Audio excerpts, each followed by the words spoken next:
நான் மக்களே நம்ம பேசிட்டு இருந்த விஷயம் நடந்துட்டு போலையப்பா. லாஸ்ட் சீசன் ஸ்டார்டிங்ல இந்த விஷயத்த ஃபுல்லா பேசிக்கிட்டே இருந்தோம். அதான் சீசன் 8 தான் சொல்றேன். சீசன் 8 வந்து ஸ்டார்ட் ஆகிறதுக்கு முன்னாடியே ஒரு விஷயத்த நம்ம சொல்லிக்கிட்டே இருந்தோம் ப்ரோ. ஜியோவும் ஹாட் ஸ்டார் மெர்ஜ் ஆக போறாங்க.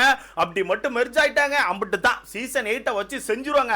கண்டிப்பா ஜியோக்கான டீம் வந்து ஃபுல்லா உள்ள வந்து ஏதாவது வேலையை காட்டுவாங்க. அப்போ சீசன் வந்து கொஞ்சம் பக்காவா இருக்கும், ஹிந்தி மாதிரி இருக்கும். அப்படி இப்படின்னு சொல்லி ஃபைட் அது இதுன்னு சொல்லிட்டு எல்லாம் பக்காவா இருக்கும். வேணா வெயிட் பண்ணி பாருங்கன்னு சொல்லிட்டு ரொம்ப ஆர்வமா எதிர்பார்த்துட்டு இருந்தோம். பட் அந்த டைம்ல மெர்ஜ் ஆகல. ஓகேவா? ஏன்னா மெர்ஜுக்கான ப்ராசஸ் மட்டும் தான் போயிட்டு இருந்துச்சு. பட் ஃபுல்லா மெர்ஜ் ஆகல. இப்போ அதுக்கான ஒரு நியூஸை கண்டிப்பா பார்த்திருப்பீங்க. ஜியோ ஹாட் ஸ்டார் ரெண்டுமே மெர்ஜ் ஆகி வந்து ஹாட் ஸ்டாருக்கு பேரே மாத்திட்டாங்க, ஜியோ ஹாட் ஸ்டார்னு சொல்லிட்டு. சரி ப்ரோ, இவங்க மெர்ஜ் ஆனதுல நமக்கு என்ன ப்ரோ அப்படின்னு கேட்டீங்கன்னா, ப்ரோ இதுக்கப்புறம் தான் நிறைய சம்பவங்கள் இருக்கு ப்ரோ. ஜியோ ஹாட் ஸ்டார் வந்து மெர்ஜ் ஆயிட்டாங்கல்ல, ஜியோ ஹாட் ஸ்டார் சொல்லி பேரை மாத்தியாச்சா.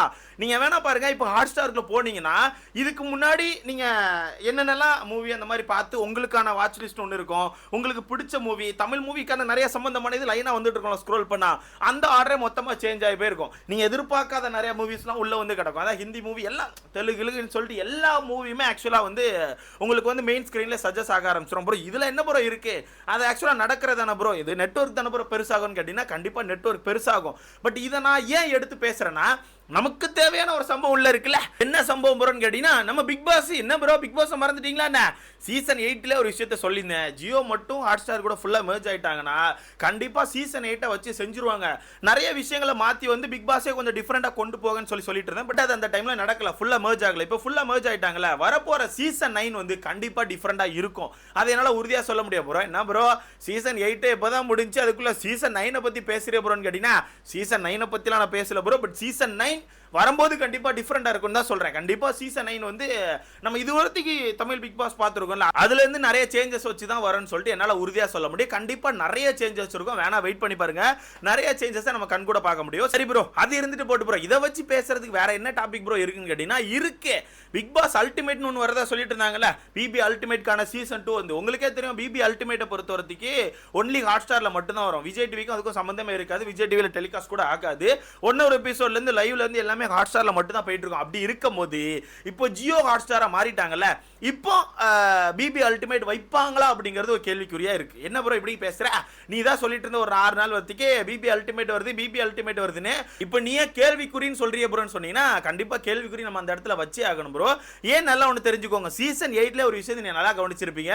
சீசன் 8 பொறுத்தவரைக்கு இந்த நல்லா உத்து பார்த்தீங்கன்னா அவங்களுக்கு வேண்டியப்பட்ட ஆட்கள் மட்டும் தான் உள்ள மொத்தமா இருந்திருப்பாங்க. ஓகேவா? புதுசா கூட யாரும் எடுத்துக்க மாட்டாங்க. வேண்டியப்பட்ட ஆட்கள் மீன்ஸ் வந்து அவங்க சேனல்லே அங்க எங்கேயுமே ஒவ்வொரு ஷோல ஒர்க் பண்ற ஆட்கள் மட்டும் தான் மொத்தமா புறக்கி உள்ள போட்டுருப்பாங்க. ஓகேவா? ஒரு சில பேர் மட்டும் தான் நமக்கு தெரியாத முகங்களா இருந்தாங்க. மற்றபடி எல்லாமே அவங்க சேனல் சைடுல தான் எடுத்து போட்டிருந்தாங்க. இது விஜய் டிவி சேனல் சைடுல தான் மொத்தமா எடுத்து உள்ள போட்டிருந்தாங்க. அப்படி போட்டு அந்த ஷோ வந்து வேற அளவுல விறுவிறுப்பா நடத்தினாங்கன்னு கேட்டீங்கன்னா, என்ன பொறுத்தவரைக்கும் அப்படி நடத்தல. கடைசி நாட்கள்லாம் நெருங்க நெருங்க நெருங்க நெருங்க ஏதோ வேண்டா வெறுப்புக்கு ஏதோ பிக் பாஸை கையில் எடுத்துட்டோம், சும்மானாச்சும் நடத்தி முடிப்போம் அப்படின்னு மாதிரி தான் நடத்தினாங்க அப்படிங்கிறத நான் ஓப்பனா சொல்லுவேன். ஓகேவா?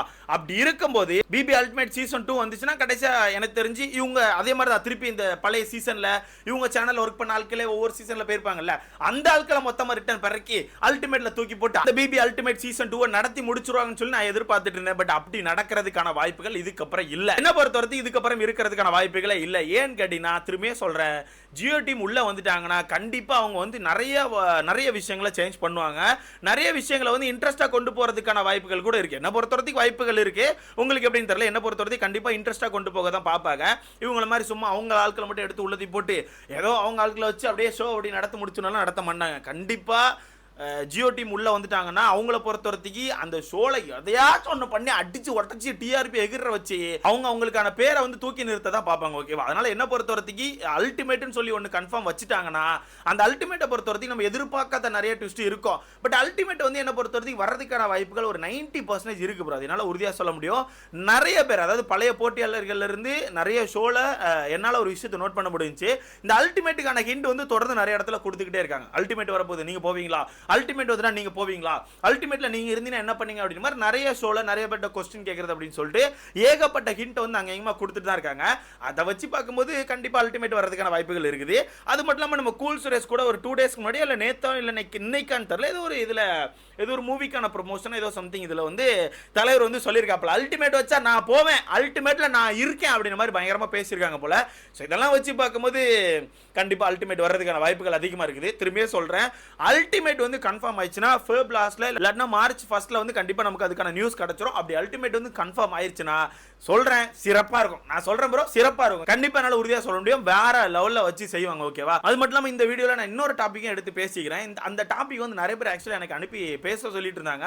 பட் என்னால பேச முடியல. நான் வந்து கொஞ்சம் அவுட் ஸ்டேஷன்ல இருந்தேன். இப்பதான் நான் வீட்டுக்கே வந்தேன். கண்டிப்பா அந்த விஷயத்தை நீங்க கூட நோட் பண்ணிருப்பீங்க. ஒரு 3 or 4 டேஸ்க்கு முன்னாடி நினைக்கிறேன், பவித்ரா அவர்கள் இருக்காங்கல்ல, பவித்ரா ஜனனி, அவங்க வந்து ஆக்சுவலா பருவதமலைக்கு வந்து ட்ரெக்கிங் போயிருக்காங்க. அது யாரு கூட போயிருக்காங்க? நம்ம ரயான் கூட போயிருக்காங்க. ஓகேவா? அக்கா தம்பி 2 பேரும் சேர்ந்து ட்ரெக்கிங் போயிருக்காங்க. அது உங்களுக்கே தெரியும். அக்கா தம்பிங்கிறது உங்களுக்கே தெரியும். பார்த்த மக்கள் நிறைய பேருக்கு தெரியும். ஓகேவா? அவங்களுக்கான அந்த மாண்ட் அப்படிதான் இருந்துச்சு. ஆனா டாம் அண்ட் ஜெர்ரி மாதிரி மாத்தி மாத்தி பயங்கரமா சண்டை போட்டுட்டு இருப்பாங்க. அந்த 2 பேர் வந்து ஆக்சுவலா பருவதமலை ட்ரெக்கிங் போயிருக்காங்க. அதுக்கான ஸ்டோரி போஸ்டர்ஸ் எல்லாம் போட்டிருப்பாங்க போல பவித்ரா ஜனனி. அதை போட்டோன்னே அவங்களுக்கான போஸ்ட்ல பயங்கரமான நெகட்டிவ் கமெண்ட்ஸ், வெறித்தனமான நெகட்டிவ் கமெண்ட்ஸ் வந்து இருந்திருக்கு. யாரு? நம்ம தற்கொலை கூட்டம் தான். நம்ம ஆட்களுக்கு இதே வேலையா தானே ஆச்சு. ஆக்சுவலி இது வந்து ஃபர்ஸ்ட் டைம் நடக்கல, இது செகண்ட் டைம் நடக்குது இதே மாதிரி ஒரு சம்பவம். இது என்னன்னா, ஒரு செட் ஆஃப் ஆடியன்ஸ் இருக்காங்க. அந்த ஆடியன்ஸ்க்கு வந்து யாரையா ஒருத்தரை பிடிச்சிட்டு ஒரு ஜோடியை பிடிச்சின்னு நினச்சிக்கோங்களேன், அந்த ஜோடியை மட்டும் தான் பார்த்துட்டு இருக்காங்க. அந்த ஜோடியை தாண்டி அந்த 2 பேர்ல யாரோ ஒருத்தர் இன்னொருத்தர் கூட போய் க்ளோஸ் ஆயிட்டா உடனே அந்த ஆளவே அபியூஸ் பண்றது, அந்த ஆளு போய் திட்டுறது, உனக்கு இவன் கேட்குதா, உனக்கு அவ கேட்குதா அப்படின்ற மாதிரி பயங்கரமா திட்டி போட்டு ரொம்ப அடிச்சு உடச்சு பேசி ஏதோ வந்து இவங்கெல்லாம் சேர்ந்து இவங்கள விலை கொடுத்து வாங்கின மாதிரி, இவங்க வந்து சுத்தினா இவங்க கூட தான் சுத்தணும், வேற யாரு கூட சுத்தக்கூடாது அப்படின்ற மாதிரி ஒரு வித்தியாசமா நடந்துக்கிறாங்க. அது ஒரு தற்கொலை கூட்டங்கள் இருக்குது. ஆக்சுவலா இது ஃபர்ஸ்ட் டைம் கிடையாதுன்னு சொன்னால, இது ஃபர்ஸ்ட் டைம் எங்க நடந்துச்சுன்னா, நம்ம ரயான் இருக்காப்ல, ரயான் சௌந்தர்யா வந்து ஒரு குட் ஃப்ரெண்ட்ஸ் அப்படிங்கிறது உங்களுக்கே தெரியும். ஓகே, 2 பேருமே நல்ல ஒரு குட் ஃப்ரெண்ட்ஸ்ல இருக்காங்க, நல்ல ஒரு பாண்டிங் இருக்கு அவங்களுக்குள்ள. ரயான் சௌந்தர்யா இவங்க 2 பேரையும் சேர்த்து வச்சு ஷிப் பண்றதுக்கு ஒரு கூட்டம் சுத்திட்டு இருக்கோம்ல, இவங்க 2 பேரும் சேர்த்து வச்சு RAYA ரயா ரயா ரயா ரயான்னு ஹேஷ்டேக் போட்டுட்டு ஒரு கூட்டம் சுத்திட்டு இருக்கு. அந்த கூட்டம் என்ன பண்ணுச்சுன்னா, கொஞ்ச நாளைக்கு முன்னாடி வந்து விஷ்ணு அவர்களை போட்டு பயங்கரமா அபியூஸ் பண்ணுச்சு. விஷ்ணு அவர்களை போட்டு பயங்கரமான அபியூஸ், வெறித்தனமான அபியூஸ். விஷ்ணுவை மட்டும் அபியூஸ் பண்ணாம சௌந்தர்யாவுமே லைட்டா தேவையில்லாம கொஞ்சம் ஓவரா தான் பேசிட்டு இருந்தாங்க. உனக்கு அவன் செட் ஆக மாட்டான், அவனை விட்டு உனக்கு ரயான் தான் செட் ஆவான், ரயானை நீ கல்யாணம் பண்ணி அப்படின்னு மாதிரி பயங்கரமான கமெண்ட்ஸ் என்னால ஓபனா பார்க்க முடிஞ்சுச்சு. அதுக்கு வந்து சௌந்தர்யா அவர்களுமே ஒரு போஸ்ட் போட்டிருந்தாங்க, என்னோட பர்சனல் லைஃபை நான் தான் இது பண்ணிப்பேன், என்னோட பார்ட்னரை நீங்க யாருமே திட்டக்கூடாது, அது மட்டும் இல்லாம இவன் வந்து என்னோட ஃப்ரெண்டு, எதையும் யாரு கூட சேர்த்து வச்சு மர்ஜ் பண்ணி எதுவுமே பேசாதீங்கன்னு சொல்லிட்டு பயங்கரமா அதுக்கான ஒரு ரிப்ளை கொடுத்துருந்துருப்பாங்க. சேம் அதே மாதிரி அதே தற்கொலை கூட்டங்கள் இப்போ என்ன பண்ணுச்சுன்னா, ரயான் அவர்கள் வந்து பவித்ரா கூட போயிருந்தாங்கல்ல, அதுக்கு பவித்ரா போய் பயங்கரமா மோசமா கமெண்ட் பண்ணி பயங்கரமா ரொம்ப ஓவரா பேசியிருப்போம்னு நினைக்கிறேன். நிறைய கமெண்ட்ஸ் வந்து ஆக்சுவலா டிலீட் பண்ணியிருக்காங்க, நிறைய கமெண்ட் டிலீட் பண்ணியிருக்காங்க. டிலீட் பண்ணிட்டு அதுக்கான ஒரு ஸ்டோரியுமே போட்டாங்க. எனக்கு தெரியும் நான் யாரு கூட போகணும், யாரு கூட பழகணும், யாரு கூட நான் ஃப்ரெண்டா இருக்கணும், எல்லாமே எனக்கு தெரியும். உங்களுக்கு ஒரு சில பேரை பிடிச்சிருக்கு, அவங்கள ஷிப் பண்றீங்கன்னா அது நீங்களே உங்களுக்குள்ள வச்சுக்கோங்க.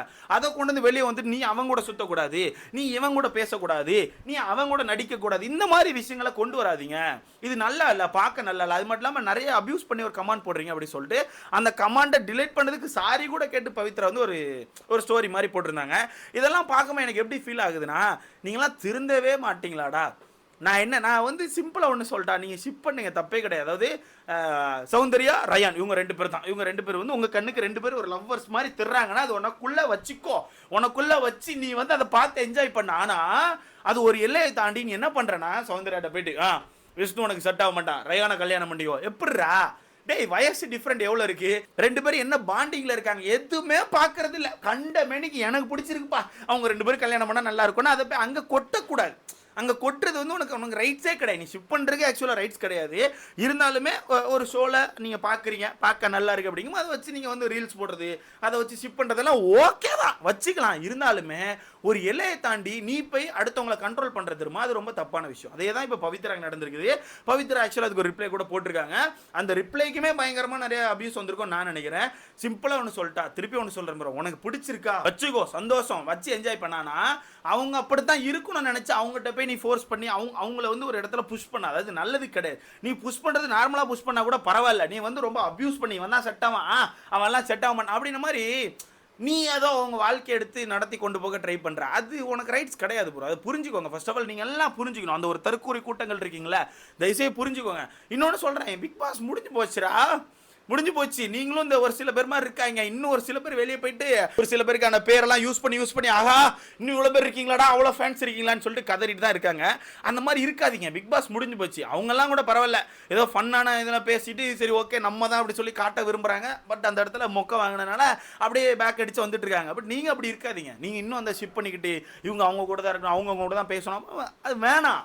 அது வந்து அந்த ஷோ முடிஞ்சிட்டு அவங்களுக்குள்ள ஒரு நல்ல பாண்ட் இருக்குது, அந்த பாண்ட் அப்படியே கடந்து போயிடும். ஓகேவா? தயவுசெய்து யாரும் யாருக்கிட்ட போயிட்டு நீ அவங்க கூட தான் இருக்கணும், அவங்க கூட பேசக்கூடாது, இவங்க கூட இருக்கக்கூடாது அப்படிங்கிறது வந்து நமக்கு சொல்றதுக்கு ரைட்ஸே கிடையாது, இன்க்ளூடிங் எனக்கும் தான். ஓகேவா? ஸோ தயவுசெய்து அந்த விஷயத்த பண்ணாதீங்க. அது எனக்கு தெரிஞ்சு 2வது ஆளுக்கு நடக்குது. இன்னும் எத்தனை பேருக்கு நடத்த போறீங்கன்னு தெரியல. ஸோ இங்கேயே ஸ்டாப் பண்ணுவீங்க நான் நம்புறேன். ஸோ பவித்ரா ஆக்சுவலாக அதுக்கு பயங்கரமான ஒரு ரிப்ளை கொடுத்துருந்தாங்க, முன்னாடியே சௌந்தர்யா அவர்களும் கொடுத்துட்டாங்க. புரிஞ்சுக்கோங்க, இது ஆக்சுவலாக இது யாருக்கான ஃபேன்ஸ்னு எனக்கு தெரியல. இது வந்து ரயானுக்கான ஃபேன்ஸா, சௌந்தர்யாக்கான ஃபேன்ஸா, இல்லை பவித்ராக்கான ஃபேன்ஸா, இல்லை நடுநிலையாக இருக்க ஃபேன்ஸா, எவன் ஃபேன்ஸ்னு நமக்கு தெரில. ஆனால் இப்படி ஒன்று நடக்குது. ஓகேவா? ஸோ அந்த விஷயத்தை தவிர்த்துக்கிறது நல்லதுன்னு எனக்கு தோணுது. தவிர்த்துக்கோங்க. அது மட்டும் இல்லாமல் கடைசி உங்ககிட்ட ஒரு கொஸ்டின் கேட்குறேன். அப்படி பிபி அல்டிமேட்னு ஒன்று வச்சாங்கன்னா எந்த சீசன்லேருந்து எந்த ஒரு பிளேயர் போனால் நல்லா இருக்கும் ப்ரோ, இந்த ஒரு பிளேயர் உள்ளே போனாங்கன்னா ஃபயராக இருக்கும் ப்ரோனா யாரை சொல்லின்னு சொல்லி மறக்காம கமெண்ட் செக்ஷனில் போடுங்க. அடுத்த பார்க்கலாம்.